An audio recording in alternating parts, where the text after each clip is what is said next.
Episode की starting में हमें सीन दिखाया जाता है। ईशा के साथ साथ 3 लोग और होते हैं जो कि ईशा की तरह ही होते हैं। वहाँ के मेंटोर, वहाँ के रखवाले, सबकी अलग अलग पोस्ट होती है। तो उसमें जो सबसे ज्यादा एजेड होते हैं वो बता रहे होते हैं कि मैंने तुम लोगों को यहाँ पे बुलाया है कुछ जानकारी लेने के लिए और कुछ चीजें बताने के लिए। तो पूछते हैं कि मैं चाहता हूँ तुम सब अपने अपने क्षेत्र की रिपोर्ट दे दो। उतने में ही एक नई लड़की की एंट्री होती है और वो आते ही सबसे पहले तो अपने पैरों के बल पे गिर जाती है लड़खड़ाते हुए, और वो सबसे माफी मांग रही होती है कि सॉरी सॉरी मुझे लेट हो गया, क्या तुम सब आ गए हो, मुझे माफ कर दो। जो एजेड मैन होते हैं वो बताते हैं हमारे टेंपल की नई विषम है, तो बताते हैं कि मेरे पे ज्यादा वक्त नहीं है तुम लोगों की बातें सुनने के लिए, तो प्लीज अपनी रिपोर्ट बताते वक्त अपना इंट्रोडक्शन खुद ही दे देना। तो वो लड़की होती है वो बताती है कि मेरा नाम आर्या है और मैं ईशन टेंपल से आई हूँ। तो एजेड मैन उनसे पूछते हैं क्या तुम्हारे पास हमको बताने के लिए कोई जानकारी है। तो वो बताती है कि पहाड़ों के यहाँ से बीन स्टार के पास से रिपोर्ट करने के लिए कुछ भी नहीं है। तो वो उससे पूछते हैं कि मैंने सुना है कि राउत के किंग की बेटी शार्लेट को वहाँ पे विरासत में गद्दी मिल गई है। तो बताती है ओ हाँ, मैं तो आपको बताना ही भूल गई ये चीज।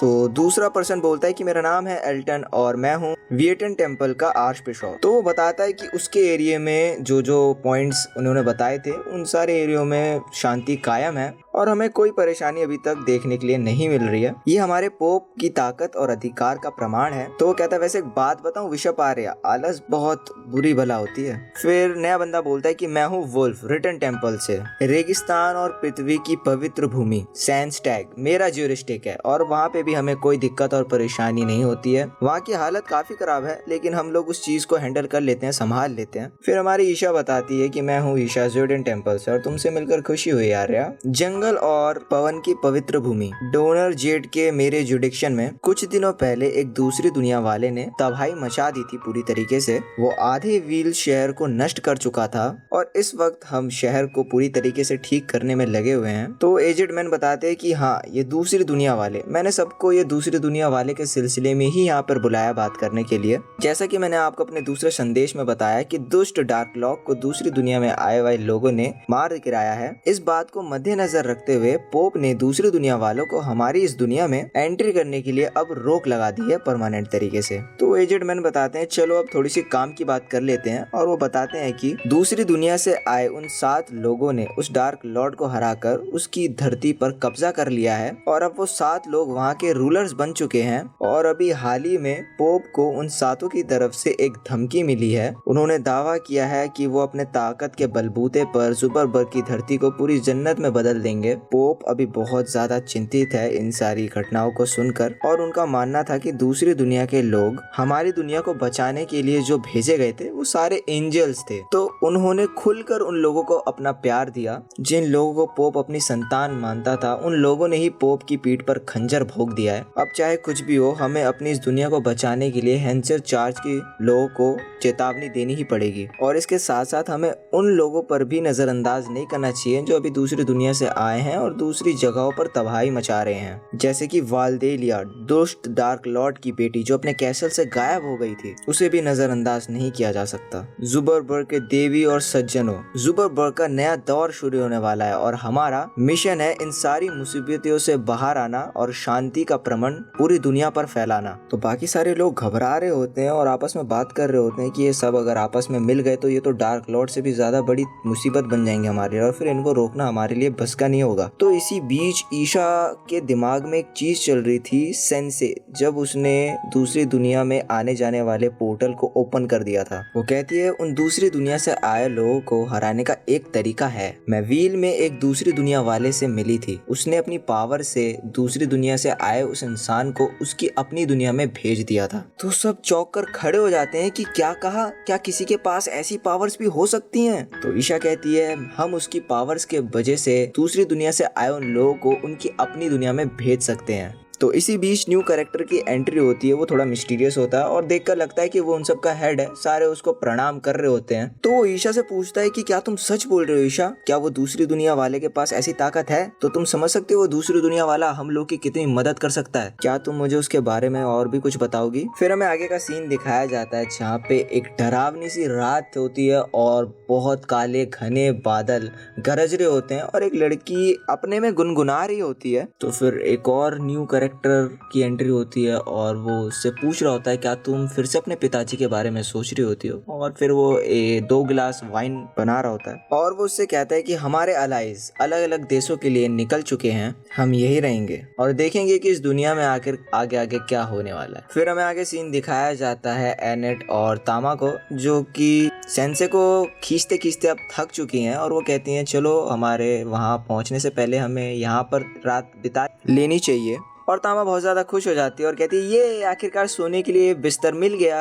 और अचानक से तामा की बॉडी से आवाज़ आती है कि ट्रेनिंग करने की वजह से आपका लेवल अप 17 हो चुका है। तो तामा कहती है कि कॉफिन को घसीटने से किसका लेवल अप होता है। तो वो कह रही होती है कि अब हम रुकेंगे कहाँ। उतने में एक छोटा बच्चे की आवाज़ आती है और वह कहता है इस सड़क के एंड में एक होटल है और वो ऊपर बैठा हुआ होता है। तो वो लड़का उन सबसे पूछता है क्या तुम दोनों ट्रैवलर्स हो, तुम दोनों को कोई ऐसी जानकारी चाहिए जो तुम्हारे ट्रैवल में काम आए। तो वो कहता है दूसरी दुनिया से आए हुए लोग वो लोग हैं जो हमारी इस दुनिया को बचाएंगे, चलो अब जल्दी करो, मैं तुम्हें दूसरी दुनिया वालों से मिलवाऊंगा और 40,000 येन लूंगा इसके बदले, इससे मैं तुम्हारा गाइड बनूंगा। तो तामा कहती है सॉरी हमारे पास इतने पैसे नहीं है, तो आप किसी और को ढूंढ लीजिए। तो उतने में एनेट जाती है और उसे तुरंत दे देती है 40,000 येन। तो तामा कहती है क्या तुम पागल वागल हो गए, 40,000 येन मांग रहा है। तो एनेट कहती है हमें सेंसे की सुरक्षा के लिए कुछ भी करना है, ठीक है। तो वो कॉफिन के पास आए कहता है कि जिंदगी बहुत कीमती होती है और ये मरा हुआ आदमी भी उस दूसरी जगह से आप लोगों के बारे में हिफाजत की गुजारिश कर रहा होगा। उतने में सेंसे उस कॉफिन से बाहर आता है और कहता है कि मुझे माफ करना पर मैं अभी भी जिंदा हूँ। तो उस लड़के तो जैसे हक्का बक्का हो जाता है, वो पूरा शॉक हो जाता है। वो कहता है कि आखिरकार एक मरा हुआ कैसे बोल सकता है। तो सेंसे कहता है गलत बात, मैं मरा हुआ आदमी नहीं हूँ बल्कि मैं मरना चाहता हूँ।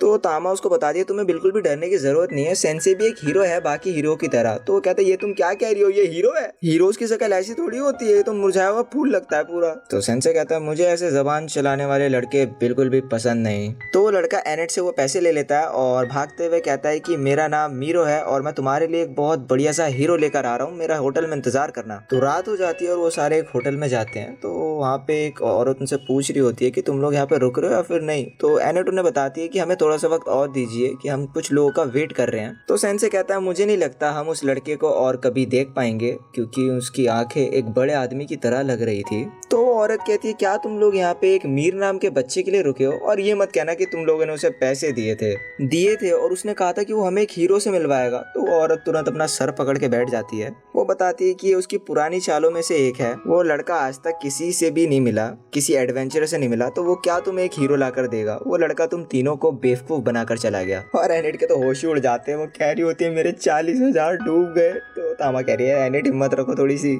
तो एनेट कहती है मुझे माफ करना, मेरा थोड़ा सा प्रेशर हाई हो गया था। तो सेंसे पूछता है जरा बताइए कौन है आखिरकार ये बदमाश बच्चा। तो वो औरत बताती है कि वो एक अनाथ बच्चा है और वो कुछ समय पहले ही इस शहर में आया था। वो समय समय पर आने वाले कुछ लोगों को यहाँ पर बेवकूफ बनाता और अपना गुजारा करता है उन्हीं पैसों से, और उसके साथ कोई बड़ा नहीं है कि कोई उसे समझा सके, सुधार सके, डांट सके। तो इसी चक्कर में वो अपनी बदमाशी करता रहता है और यहाँ पे पूरे शहर को उसने परेशान कर रखा है। फिर हमें मीर को दिखाया जाता है जो कि एक पानी के किनारे आग जला के आराम से बैठा हुआ होता है और अपने तलवार को निहार रहा होता है। उतने में ही कोई उसके मुंह पे कपड़ा बांधता है और उसे उठाकर लेके चला जाता है वहां से। और ये वहां के कुछ गुंडे होते हैं, उन्होंने मीर को वहां पर बांध दिया था, उसके सारे पैसे छीन लिया। तो मीर उनसे पूछता है कि तुम लोग मेरे साथ आखिरकार क्या करने क्या वाले हो। तो उनमें से एक बोलता है कि तुम्हें क्या लगता है तुम्हारे साथ क्या होगा। तो वो रस्सी खोलने की काफी कोशिश करता है और छटपटाते हुए कहता है कि दूसरी दुनिया से आए हुए मेरे उन दोस्तों को अगर तुम्हारे बारे में पता चल गया तो तुम में से कोई भी यहाँ जिंदा नहीं बचेगा, ठीक है। क्या बच्चे तुम अभी भी नहीं समझे, बड़े नादान हो तुम।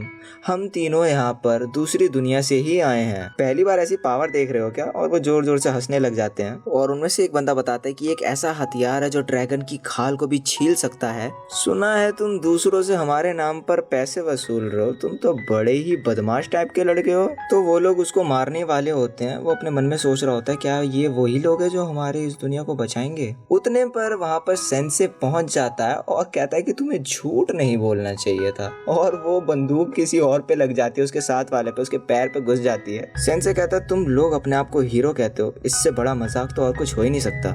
दूसरा बंदा उसे एनालाइज कर ही रहा होता है और वो अचानक से डर जाता है। वो कहता है बॉस यहाँ से निकल जाना चाहिए। क्यों? वो कहता है कि क्योंकि ये खुद दूसरी दुनिया से आया है। पर वो कहता है अरे भागने की जरूरत नहीं है, इसका लेवल तो एक ही है और इसके अंदर बस पॉइजन है। मेरे को तो देख के लगता है ये एक नशेड़ी है। तो दूसरा बंदा कहता है कि बॉस हमें भाग जाना चाहिए। तो वो कहता है कि क्यों, अब क्या हुआ? तो वो कहता है इसका हिट पॉइंट बहुत तेजी से बढ़ता जा रहा है। तो सेंसे कहता है क्या तुम उस खतरनाक हथियार से मेरी जान लेने वाले हो? वो मुस्कुराता है और कहता है ये तो बहुत बढ़िया प्लान है। तो अपने हाथों से हार्ट शेप बनाता है और अपने दिल पर रखता है और कहता है कि जल्दी करो और यहाँ पर निशाना लगाओ। और उन दोनों की फट जाती है और वो दोनों उस मोटे भैंसे को भी उठा के लेके भाग जाते हैं यहाँ से। तो सेंसे उस बच्चे को बताता है जिन्हें बचपन में धोखा मिलता है वो बड़े होकर ऐसे ही बन जाते हैं। तो सेंसे कहता है पर तुम अभी एक बच्चे हो, मुझे नहीं लगता कि तुम अभी बड़े होने के लिए तैयार हो। फिलहाल के लिए तुम्हारी आंखों में यही मासूमियत होनी चाहिए। और वो ये सब बोलते हुए वहाँ से चला जाता है। वो बच्चा चिल्ला रहा होता है अरे भाई रुको, मेरे को तो यहाँ से छुड़ा कर लेके जाओ। फिर हमें अगला सीन मॉर्निंग का दिखाया जाता है जहाँ पे तामा और सेंसे अब उसको दोबारा से घसीटने के लिए रेडी होते हैं। फिर वो देख रहे होते हैं कि सेंसे नींद में झूल रहा है। तो वो पूछते हैं कि तुम कल रात कहाँ थे?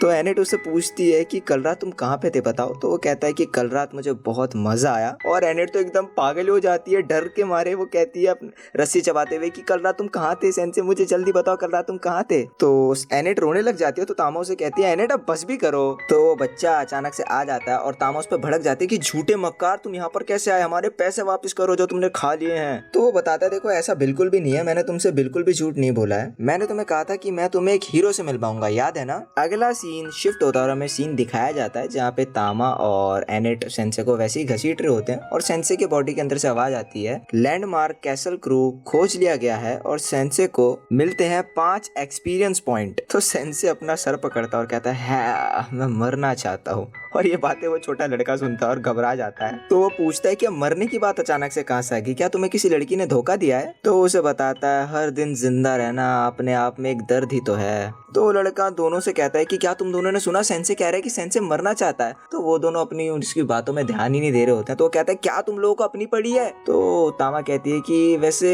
अब तुम्हारी बारी है इसे घसीटने की। आखिरकार कब तक इस मासूम लड़की से इस कॉफिन को खिंचवाओगे? आखिरकार तुम भी तो एक मासूम से योद्धा हो ना नीर। तो वो कहता है क्या सच में? और फिर नीर और एनेट उस कॉफिन को खींच रहे होते हैं और तामा मजे से चल रही होती है हाथ पर करके। तो एनेट कहती है सेंसे देखो हम वहाँ पर आखिरकार अपनी मंजिल पर पहुंच ही चुके हैं जहाँ पर तामा रहती है और इसका नाम है ग्रुन सिटी। तो तामा जोर से चिल्लाते हुए कहती है मैं बरसों से यहाँ पर नहीं आई हूँ, पता नहीं सब लोग यहाँ पर क्या कर रहे होंगे। और इसी के साथ हमारे ये वाला एपिसोड हो जाता था खत्म।